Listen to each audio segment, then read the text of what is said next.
Joining us now is Norman Roule, a former U.S. National Intelligence Manager for Iran and now a senior advisor at the Center for Strategic and International Studies. Thank you so much for joining us. My pleasure. Thank you for having me. So first, can you explain to our viewers more about why people are protesting in Iran? Yes, well, since 2017, Iran has witnessed a series of widespread national protests. These protests have been driven by a variety of factors: oppression of women and minorities, declining standards of living, national shortages of water and electricity, international isolation because of Iran's support for terrorism and regional militias. But overall, there is a sense of failed governance and most recently, the collapse of Iran's currency. This specific spate of unrest was driven by a dramatic decline of Iran's currency. In the last 6 months, it's lost about 56% of its value. And this has driven a tremendous amount of Iran's population into poverty. You have been following this in Iran for many years, across several decades. Does this feel different right now, what we're seeing? Well, it feels worse. So again, since 2017, we've seen 5 periods of intense unrest. And in each of these periods, we've seen a growing wide geographic dispersal of unrest. We've seen the government use harsh oppression to put down the unrest.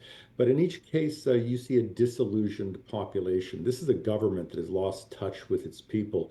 But the grievances of the people are legitimate. So let's take this particular incident. Iran's currency in 1979 traded at about 72 rials to the dollar. The currency at present is trading at 1.42 million rials to the dollar. Now, this has put about half the population into poverty. They're having an inflation rate of about 42% a year. Food is about 72% a year. This is unsustainable for the average Iranian. And what they're doing is they're watching their being unable to feed their children. They're watching the unemployment increase, and the government is failing to be able to provide normal services. Water, electricity is being routinely turned off. Yet the government does have money for missiles. It does have money to provide funds to Hezbollah and Hamas.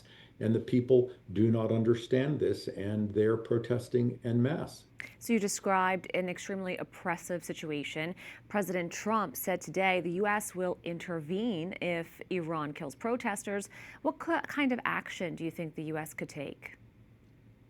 Well, I think maybe we should begin by saying what he probably doesn't mean. And I don't think he means boots on the ground or personnel on the ground, but it is likely that he would provide support to assist the protesters through significant sanctioning of Iranian entities, calling for diplomatic isolation of Iran with our European partners. Europe has been, unfortunately, I think, a bit silent in this case. I could see, in a most extreme case, perhaps military action against facilities that are involved in the killing of protesters. There have been reports of fatalities. And again, we've seen women, children killed in the past by Iran's protesters. But I think we need to be clear: the president has been consistent over the last year in keeping the United States out of any conventional military engagement in the Middle East. I think that will continue. Norman Roule, thank you so much. My pleasure.